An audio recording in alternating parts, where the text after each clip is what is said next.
America's secret weapon that won World War II, the VT Fuze by the Fat Electrician. Does anybody else remember that one time in the 1940s when nobody could get Christmas lights and nobody knew why, and then it came out like 10 years later that it was because America figured out how to turn Christmas lights into a super weapon to win World War II? Yeah, me neither, but we're gonna get into it anyways. What?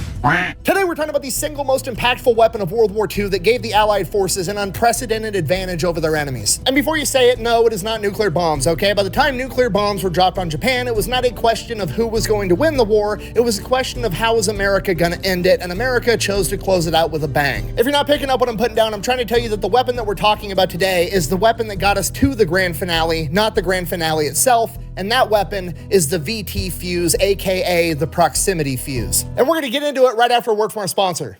Nick, I have a headache. Have you drank water? Yeah. All right, here. Try one of these. What is it? It's called Element. It's gonna be even better than water. It's not bad. Yeah, just try not to get lipstick on my water bottle. I'll get lipstick on something. Nice. The water bottle lid. I gotta go.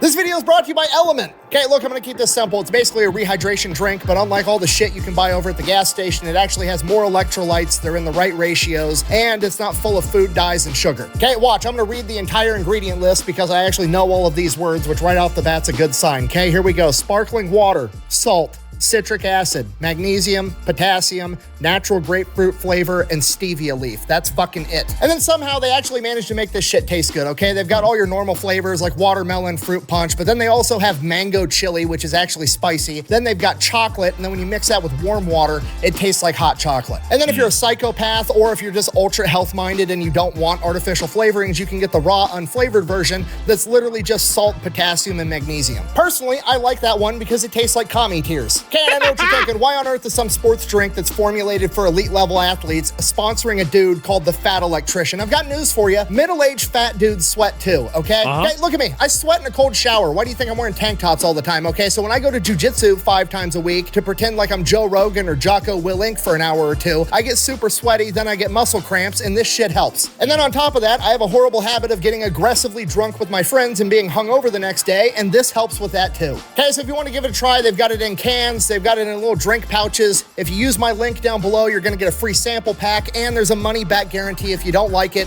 they'll refund the entire thing. So if you want to give it a try, head over to drinklmnt.com/thefatelectrician. Let's get back to the video. All right. I liked it. I would give that probably a 9 out of 10. So I think the hook into the video, the whole explanation of the Christmas lights, I think that was great. Right? Explanation of not nuclear bombs, but going into this is what actually was. Going into the pre-ad read segment, I thought that was pretty good as well. Always good to see the two of them with shenanigans. I liked the don't get lipstick on my water bottle, only to get the lipstick on the water bottle lid. I thought that was pretty funny. I like that insinuation. And then we get into the actual ad read itself. I mean, it had it was about, what was that? So we're at about 2:39. That was about a 30-second ad read. It was fairly short. I liked it. I liked the length of it. Visual aids, obviously no QR code on this one, but that's completely fine. We did have the packets. We had the actual logo, which was underneath my model at the time. We had a lot of information coming at us. Explanation, not only using product himself, but also the hi, you are Chubby Electron Man. Why should we look at this? Why should we trust you with this product? Because as it turns out, people sweat. This helps me. Also helps with hangovers, right? I would give it a 9 out of 10. I think it was great. I think that it was fantastic. Story begins in 1939, and at this point in time, there's approximately 2 different types of fuses for artillery and anti-aircraft rounds, okay? First, we have the direct hit fuse, which essentially is exactly what it sounds like. The round hits something solid, it then blows up. This is typically what's used in artillery. And then we had a variable timed fuse that was more commonly used in anti-aircraft rounds. Basically, if you saw planes coming in, you would try to guess how far away they were, and then you would time how long it would take the projectile to get there. And there was a knob on the round where you could set it to detonate at 3, 4, 5, 6, 7 seconds. Okay. You would do some quick math and then try to shoot it at the plane, and then after it left the barrel 7 seconds later, it would explode in midair, whether it was near the plane or not. And then, as I'm sure you can imagine, trying to guesstimate the range on a plane and then guesstimate where it's going to be at, and then trying to have all these factors aligned to blow up at the exact moment that it's near the plane. wasn't very effective. And to put not very effective into perspective, in the early days of World War II, they said it took somewhere between 2,500 and 1,800 anti-aircraft rounds to down a single plane. So pretty much everybody on the planet had basically the same idea, like, man, wouldn't it be cool if the anti-aircraft round just magically knew when it got near the plane and blew up at the exact perfect moment every single time. So pretty much everybody all over the planet has this like on the back burner trying to figure out this new type of weapons technology. Japan, Germany, the UK, America, everybody's been working on this in the background, but there's not a big rush because there's no war going on at the time. And then September 1939, World War II kicks off, and then almost exactly a year after that, Germany starts heavily bombing Britain in the Blitz, and now Britain has a pretty good incentive to figure out this new type of weapons technology. Now, the UK doesn't really know how they're going to pull this off, but they do know they need to figure out how to get small electronics to be able to survive inside of an artillery round after it's been fired, which, as I'm sure you can imagine, it's subjected to a lot of G-force, which is going to break small electronic devices, especially back in the 1940s when everything was run off of vacuum tubes. So the British figure out right out of the gate, like, hey, this thing's spinning at 50,000 rotations per minute once it's fired. We need to make these electronic components as small and as light as possible so they don't rip themselves apart just under the G-force of their own weight, which makes perfect sense. I mean, when Dad's had one too many chiladas on a Sunday afternoon and decides he's going to get the kids going on the Ferris wheel as fast as he can, the fat kid flies off first, okay? That's just science. Was I the fat kid? Don't fucking worry about it. I had a great childhood, okay? Don't worry about Now, at this point in time, Britain is in full-on war production. All of their industrial capacity is being used to build new warplanes to defend themselves, and they don't have the capacity to start investing in all this like new microcircuitry and tiny little itty-bitty vacuum tubes. So they decide, hey, we're just gonna order 20,000 miniature electron tubes from this hearing aid company over in America. And then the American War Department hears about this and they're like, you guys working on fucking hearing aids right now while the Germans are bombing you every night? No, you're not. What the fuck are you up to? So I see you putting in a massive order. What's the plan here? What you got cooking, right? When your buddy comes into the room, says, I need 2 cans of WD-40, I need 3 rolls of duct tape, 1 slice of pepperoni pizza, give me those fishing hooks as well. You're just like, okay, what are you actually working on, though? Does pineapple pizza suffice? And that's when your friend actually punches you. Don't get me wrong, I do like me a good pineapple pizza, though. I think it's actually interesting because you get to see how war is the mother invention, right? Necessity, how that comes into play, because clearly prior to 1939, the need for such a fuse other than being a on hit or timed fuse wasn't necessarily a priority. Thus, we enter World War II, and obviously we see more of a means of priority. You get Germany hitting Britain, right? You see a lot more production ramping up, and thus the need for advancement to help gain an edge. I like it. I like how he's able to frame the history in a way that it all is logical and progression. Like, you could have very little idea about history at this time, and you could watch this and you could come to the understanding that no, this is the logical progression. And I think that's why I like his content a lot, because you don't necessarily have to have understanding on, complete understanding of what you're going into, but he is able to extrapolate it, and he's able to explain it in a way that is incredibly easy for people to get into. Thus, history is fun. Oh, history is boring, man. History is boring is only said by people who don't understand history, because history is amazing. British comes clean and they tell America, like, hey, we're allies, whatever. Here's what we're doing. We're trying to develop this anti-aircraft round that can sense when it gets near a plane and then blow up in midair and fuck up all these planes, so we quit getting bombed every night. At which point America's like, cool, great, dope, whatever. We'll give you whatever you need, but you have to give us all of the information that you get from your testing, so we have it also. So the British go, they do their testing, they do figure out how to get the electrical components to survive being shot out of an artillery shell, but they don't really figure out anything else after that. They don't figure out how to actually make it sense the plane, and they don't figure out the biggest problem of how in the fuck do you get a power source to all these electrical components, because it's 1940 and batteries aren't really that great at this point in time. So the entire project just kind of gets shelved, regarded as impossible. Nobody can figure out how to do it. Everybody just kind of moves on. And then fast forward to 1941, Japan commits the ultimate cardinal sin of touching America's boats. Oh, yeah. Now you fucked up. You have fucked up now. At which point Uncle It really does come down to it much in the same way as other historical events, right? You can look at, I guess, Boston Tea Party as a huge, exciting incident, right? I would honestly hearken I would compare the bombing of Pearl Harbor more akin to 9/11 in the fact that that did affect policy, both foreign and domestic, for a long time. And that really effectively did mobilize the U.S. into the war. I mean, as far as, other Fat Electrician videos I've seen, as far as I'm aware, I mean, people were chomping at the bit. There were people who wanted to go into war. There were people who didn't want to go into war. There was also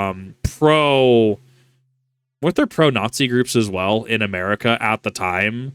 I think he's a video he had where there's actual footage of people with actual pro World War II Germany, pro Hitler propaganda on oh god, it was in New York. Can't remember what, Wall Street. I think it was Wall Street.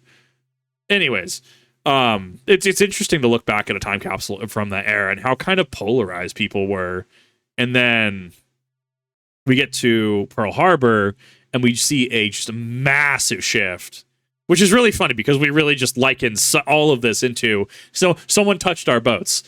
Who touched our boats? We're gonna go deal with who touched our boats, and it's really cool. Sam is like, here, hold my beer. You, go get a bunch of science nerds, tell them I want to put a sun inside of a bomb so I can drop it on my enemies. Hand me my lab coat. I'm gonna go figure out this magic bullet that knows when to blow up thing. Okay, I've said this once and I'll say it again. Nothing stokes human creativity like the desire to kill a motherfucker that you don't like, because America figures out how to make a proximity fuse in a couple of months. So more or less, oversimplified version of what they did. They took a Doppler radar, stuck it inside of this artillery round. That way, when the round is flying through the air, it's constantly emitting pulse signals. And then if there's open air, the pulse signals aren't hitting anything, so they're not coming back to the round. But when the round gets close to something solid in the sky, like an enemy plane, the signals hit the plane, bounce back, and the round can sense that. And then when the round senses that it's close enough to the plane, it blows up and there's fucking death confetti everywhere at the exact perfect moment. And that's not even the crazy part. The crazy part is the battery, right? Because we can't just put a normal battery inside of this artillery round, because by the time that we build it in America, ship it across the ocean, the shitty batteries in the 1940 would have lost the charge, and then the round's just gonna be a dud right out of the gate. So what they did is they took a small vial of acid, put it in the middle of the artillery round, and then surrounded it with lead, and then hooked it up to electrodes, so that when the artillery round was fired,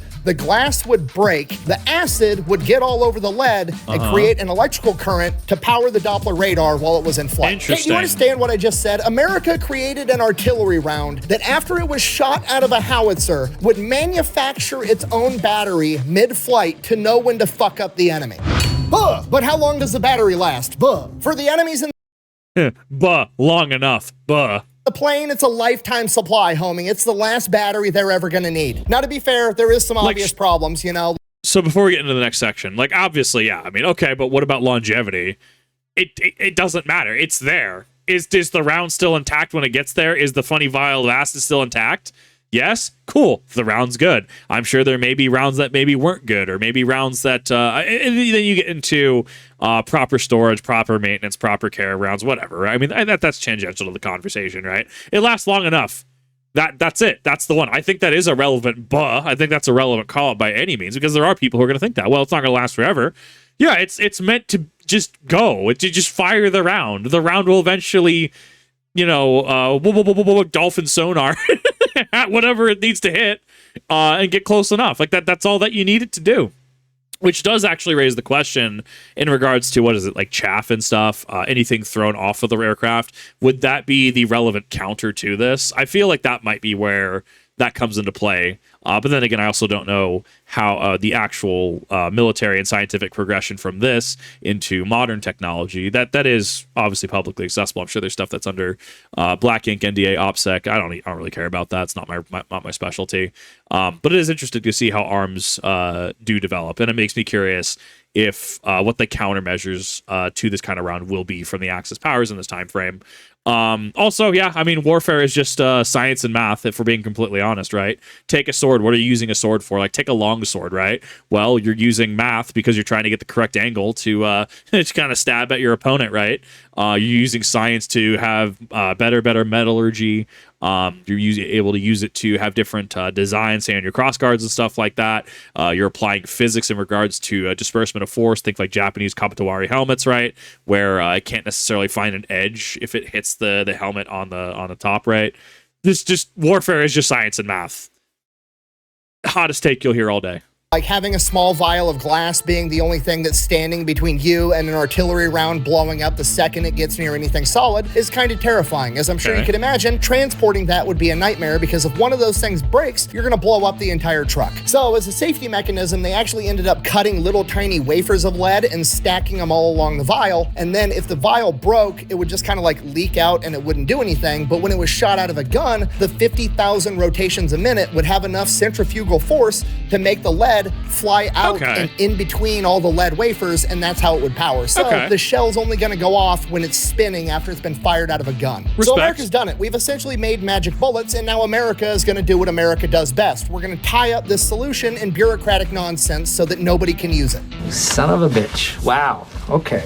Just trying to help you, Michael. Bitch! Yeah, the man in charge of this project, Commander William S. Parsons, decides he's not going to let this project move forward until he's 100% convinced that this product is perfect. So the proximity fuse has essentially been shelved yet again. Cue my favorite naval commander of all time, Willis Augustus Lee, aka Ching Lee.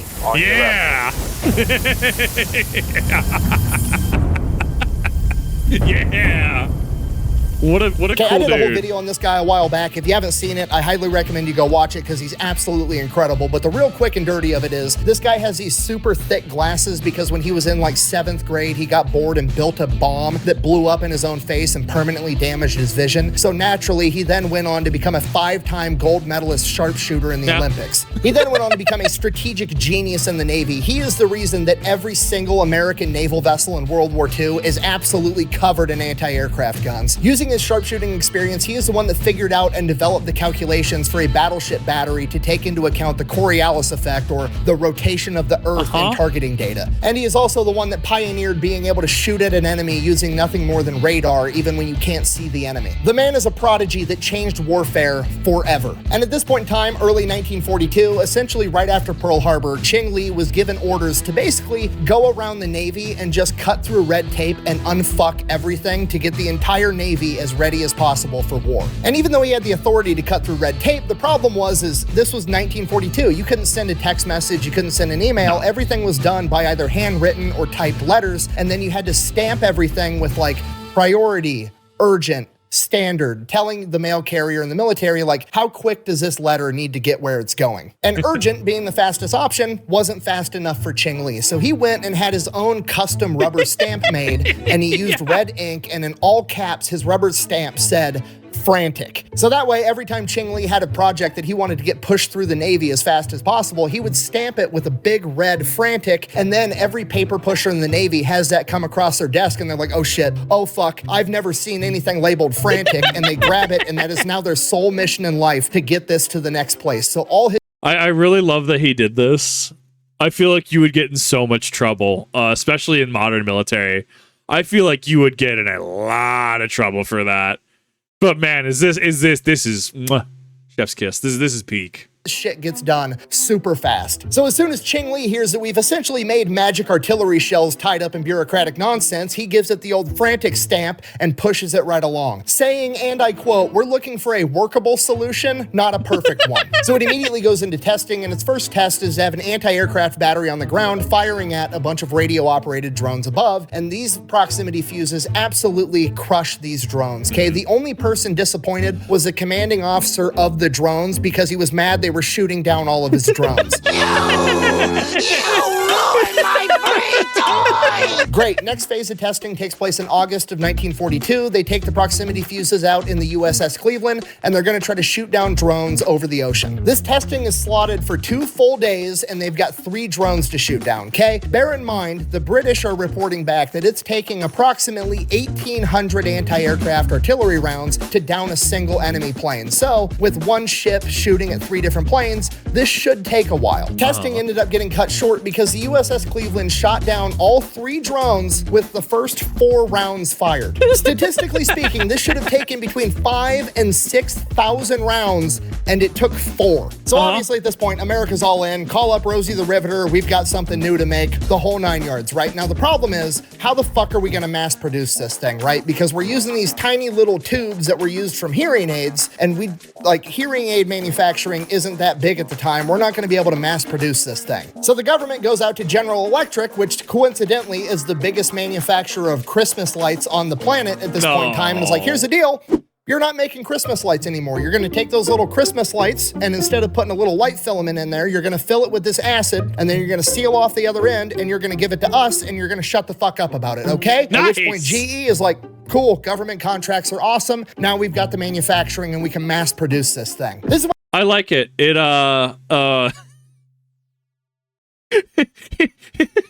you know, I was about to make a meme about collectivization and just like our manufacturing. I feel like that would have gone pretty hard, but that's my intrusive thought of the video. No, I mean, that makes sense. It makes me wonder if companies nowadays are subject to this, or if companies nowadays would have protections against this. I would assume no, right? Declare something as national security, just like, yeah, cool. You're doing this for us now. Especially when we watch habitual line crosser videos, as of when we're reacting to this, late January 2025, there's been a few habitual line crosser videos that have cited the shortage of production, shortage of manpower, right? So I wonder if this is something that could actually be enacted in modernity. Much like how, I mean, like we talked about how war bonds aren't really a thing anymore. We have the military-industrial complex, and then we have what came after the military-industrial complex, right, in modernity. So it's interesting because you look back at history and you can draw parallels. Like there's clearly historic precedent for just, hi, we are awarding you a military contract. You're no longer making Christmas lights. You're making these little vials for us. Grats. Cool. Seems legit. So it makes me wonder if that could be something enacted in modernity, or if there's some bureaucratic red tape behind that. I'm certain, like, matter of national security, you could mobilize it. you don't touch the boats, all right? You touch the boats, one thing leads to another, and now we're weaponizing Christmas lights. I think you might be overdoing it, Dad. No. Russ, when was the last time I overdid anything?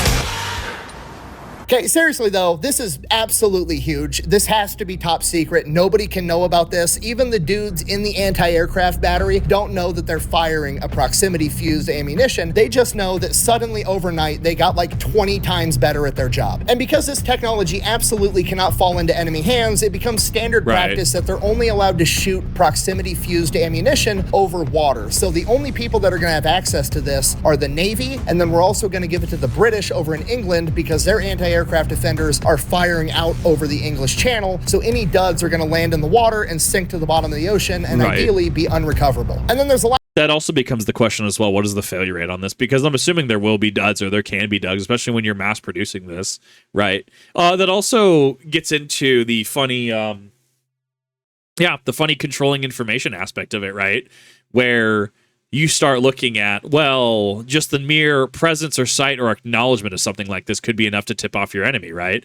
We had Habitual Line Crosser went over it's not the J-20, it's China's new big whatever plane, right?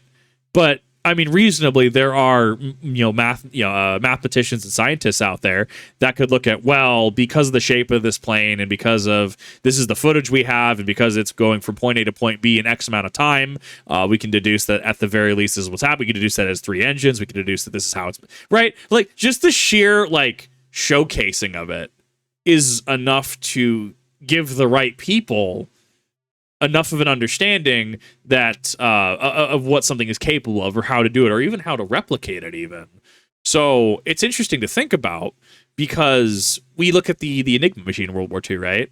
Where we couldn't interact with certain, even though we knew something was going to happen, we had to be very, as the Allied powers, had to be very careful with how we used it, because that could tip off World War II Germany that the Enigma we had the cipher for the Enigma code for the Enigma machine.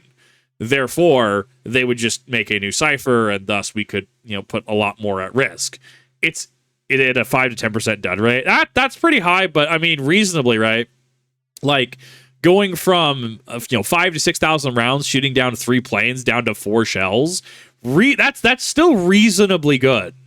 That is absolutely a workable solution. Last problem, what are we going to name this thing, right? We don't want to call it anything too obvious, right? The reason that we call tanks was because back in World War I, when the British developed the first tank, they just called it that because on the chart list, they wanted anybody that intercepted documents to think, oh, it must be like a water tank or something. So we have to have a deceptive name. So they came up with the VT Fuze. And that way, anytime somebody was like reading a chart or an inventory list and they just read VT Fuze, they'd go, what the fuck is a VT? Oh, variable timed fuse. Those old school ones that just, you know, you spin the knob and it blows up in 7 seconds. Whoop-de-doo, who cares? So we've got it. Everything's perfect. America starts manufacturing 250,000 of these rounds every single week. We start sending them out with the US Navy, and then we ship a ton of them over to Great Britain so they can start defending themselves against all these German bombing raids that they've been dealing with for like over a year at this point. The first VT Fuze to down an enemy was on January 5th, 1943, when the USS Helena shot down a dive bomber, and from that moment on, the US Navy and the British air defenders started wrecking house with this new ammunition. The British reported back that the average amount of ammunition expenditure went from 1,800 rounds to down an enemy plane to 85. They said not only were they shooting down way more enemy planes with way less ammunition, but the proximity fuse was actually so sensitive and so good at its job that when it got near a bird in flight, it would blow up the bird. And at this point, common sense would tell you like, okay, maybe we should dial back the sensitivity on this thing a little bit if we're blowing up something as small as a bird, but no, because that means that it's going to be perfect to actually shoot down the German V1 rocket. Germany's been shooting these V1 rockets into Britain, and there's almost nothing they could do about it. They just kind of had to grit their teeth and take the hit every single time because these rockets were moving way too fast for the anti-aircraft artillery batteries to actually do anything to them, like 99% of the time. I actually found one account from a British soldier, and I'm paraphrasing here, but more or less he says that we knew we couldn't do anything against the V1 rocket bombs, but we would still go out there and shoot at them anyways, even though we knew we weren't going to shoot them down, just because it made the citizenry feel better because they didn't feel like they were completely helpless. They went from shooting down less than 10% of the V1 rockets to shooting down 85% of them with the new VT Fuze. Now, panning back over to the US Navy in the Pacific, it's basically a turkey shoot at this point, and the Japanese are finding out the hard way that traditional dive bombing tactics are way less cool when the bullets flying past you don't fly past you and explode right next to you and shoot your plane down, right? It's interesting to think that this was actually a counter to kamikaze units. I mean, think of it from like an actual like war games perspective, like an actual like, I don't know, like 40K tabletop simulator perspective, right? Like if you're having to do math on do you hit or not, roll dice, do I hit? Yes, no, cool, these bullets fly past your model, versus, oh, well, see, now this has an inherent trait where if I am within, I don't know, I'm trying to think of the base size. What is this, 28 millimeters? If I'm like 5 millimeters or whatever that is in inches, I can't remember offhand. Like but within that base, it just counts as a blast, right? It counts as an explosion, right? Like it's cool. This is actually why I love what I do, because I can take such really like weird and nerdy concepts like that and then apply it to real situation here, because some people are absolutely going to understand the entire science that goes into this. Some people are absolutely going to understand Fat Electrician's just had a stroke. Fat Electrician's explanation of this, and I think his explanation was brilliant. I think it was beautiful. Some people, though, maybe they want to have it really translated into a different medium, and that's why I like what I do. Sure, a lot of it's erroneous, a lot of it's extraneous, depending on whatever I'm doing, right? And there's a reasonable amount of time. However, I like it. I think that that's cool, but that also goes into a game design perspective as well, where you could like you literally look at history to understand where you have been, where you are, and where you're going, and then apply it to different things. Like this can apply to game design. This could apply to business even as well, right? You could make an argument for in business. I mean, well, we have all these sponsorship opportunities passing us. What happens if we cast our net out wide enough with marketing that just being in the proximity of this can attract some investors?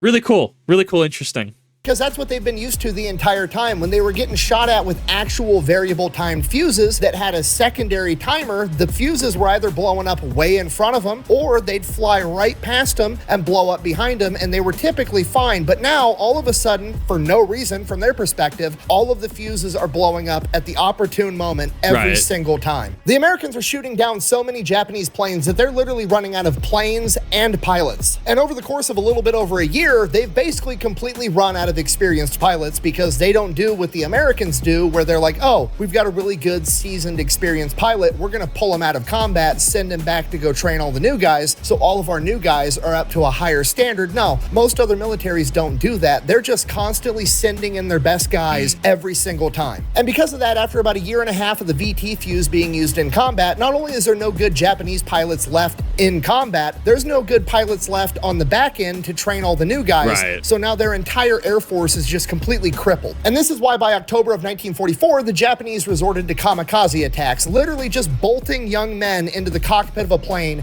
and sending them on a one-way mission to their death. And while that is unfortunate for them, luckily for the Americans, the VT Fuze does not discriminate. It can't tell the difference between a dive bomber and a kamikaze, so it just blows them up too. Now, there's a bunch of different stories where a bunch of different ships have shot down a ton of kamikazes using the VT Fuze, but the shining example is the USS Laffey. The Laffey is a Fletcher-class destroyer, and the Fletcher-class destroyers was America's mass production ship during World War II. These things are so lightly armored that they are nicknamed tin cans. Using the VT Fuze in a single battle over the course of an hour, the Laffey went toe-to-toe with 22 Japanese kamikazes, shot down 9 of them, and heavily damaged the rest. Do you understand how demoralizing that has to be to the enemy? Like, there's entire countries on Earth right now that don't have 22 aircraft in their entire military. Right. I think the average for a first world country is somewhere between 100 and 150 total aircraft across all branches of their military. And that's fighters, bombers, recon, absolutely everything. Could you imagine throwing all of the fighter planes your country has at a singular ship that's referred to as a tin can and it fucks up all of them? By this point in time, the VT Fuze has officially changed naval and aerial warfare forever. And it's about to change warfare as a whole because by late 1944, Eisenhower sees how effective the VT Fuze is for the Navy in Great Britain, and he ends up demanding that they give it to his ground troops in Europe. After seeing how overwhelmingly effective they are, he doesn't give a shit about it being top secret and only firing it over the ocean anymore, because by the time they're able to capture a dud and reverse engineer it, the war's going to be over, and he knows that. So they take the VT Fuze and they start sticking it in normal artillery. Now, normal artillery up until now was usually direct impact, right? The shell hits the ground, it explodes, launches shrapnel everywhere. That's still pretty effective, but if a dude is like dug into a hole, all the shrapnel is going to fly right over the top of him, right? And half the shrapnel, once it hits the ground, goes into the fucking ground immediately. So now with the proximity fuse, it's going to sense the ground 40, 50, 60 feet above, and it's going to blow up and blow all that shit straight down on top of people, whether they're in a foxhole or not. This new airburst artillery is so devastating that the first time it's ever used in combat, it basically puts the linchpin in the European theater and ends the war. Because the first time the VT Fuze was used in combat was at the Battle of the Bulge. Okay, if you don't know what the Battle of the Bulge is, essentially Germany was on their heels and they decided, fuck it, we're gonna throw one big last Hail Mary. We're gonna take everything we've got in one big offensive and attack the American line, try to punch through with our blitzkrieg tactic and destroy the Americans. And it was working out for them right up until it started raining metal. The new airburst artillery absolutely shredded German infantry units. There was nowhere they could hide. Foxholes weren't really that effective against airburst, and even if they wanted to dig one, the ground was half frozen, and when they tried to hide in the wood line, the airburst literally cut the forest down around them. You can find pictures of the Ardennes forest after the Battle of the Bulge, and the tops of the trees are just cut off with complete carnage underneath them.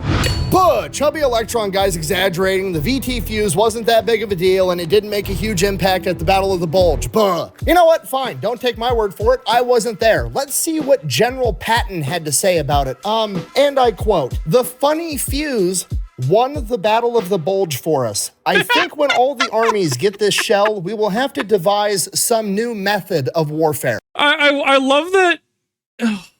Yep, there it is. I can see it through the blur. Yep, the funny Fuze.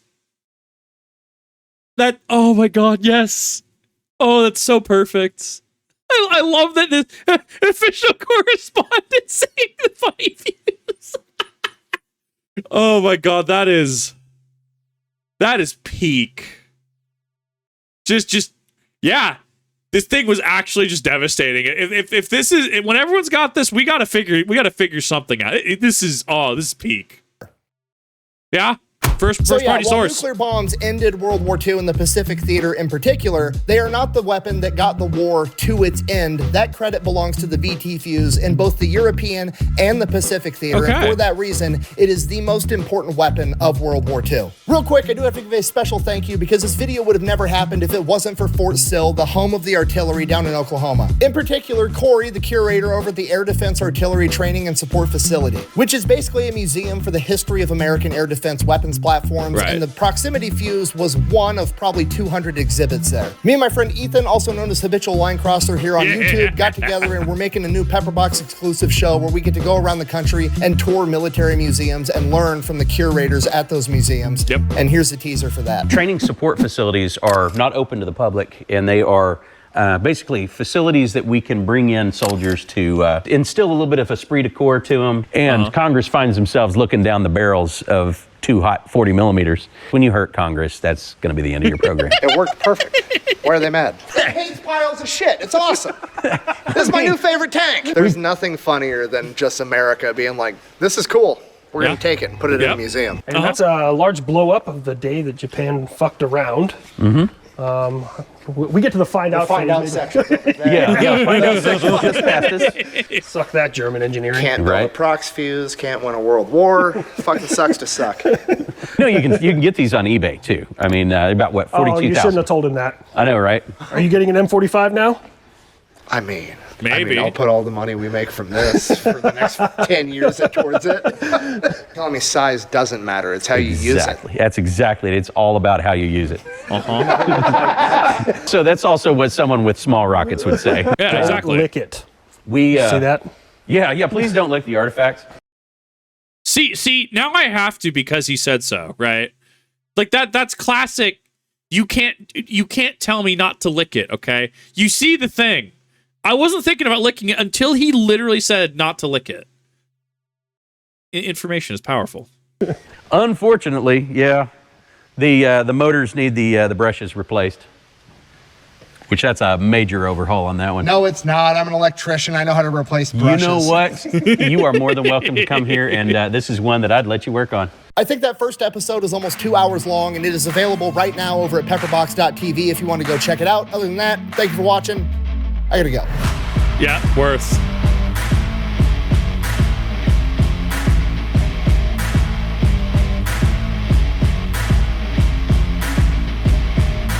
I'm gonna lick it. I'm gonna lick the tank. Arthur, get out of when he was in the tank. It's just Arthur, get out of the tank. That entire meme played in my head. And that is to say, I mean, like that also. Not only was it a technologically a huge technological advancement, right? Not only was it actually a huge technological advancement, but it also was fighting the war from a morality perspective, right? Like, Battle of the Bulge, Germans are coming through, and suddenly you have this completely new NT fuse that's just deployed. It's absolutely raising the forest around you. You have this is just absolutely different, right? I mean, like that is the nature of warfare, to get that leg up and to deploy it when the time is right for the most effect. Think how demoralizing that is. Think how demoralizing it is for the boat, right? Which I hear there was a correction in chat as well. Something about the USS Laffey, where it was a Allen M Summer class, different gun configurators, more quad Bofors mounts. Someone even ditched the lead quintuple torpedo tubes for more Bofors mounts. Okay, so if that was a fudge, we'll check the comments here to see if he actually acknowledged that. I mean, at the end of the day, I mean, you're throwing every plane you have at this, and you're still not coming up on top. I mean, that's just going to be incredibly demoralizing. We talk about the soldiers in Britain trying to shoot at the rockets. They know they're not going to hit it, but they do it just kind of put on a show to save, not necessarily to save face, right? But it's from a morality perspective, right? To give the vision that they're not just taking these rockets, right? In worst case scenario, what you hit one of them. I guess that's best case scenario, right? Cool, you hit one of them, awesome. But even if you're not going to hit it, at least you did try, right? And at least you did do your best for morality's sake, because morality is definitely a currency. So I thought this was great. I will be sure to link, as always, Pepperbox TV in the description down below. I'm not partnered, affiliated, or anything with them. I say it for transparency's sake. I just think that it's really cool that some really cool people are working on a really cool project. You should definitely go ahead and check that out. In regard to... I don't know. I lost what I was going to say there. I'm focusing on licking the paint. Anyways, this is an excellent video. Go ahead and check out the Fat Electrician, his second channel, the Fat Files. Habitual Line Crosser as well. Awesome dude. So thank you. I appreciate it. Appreciate everyone here. And I will see you in the next one.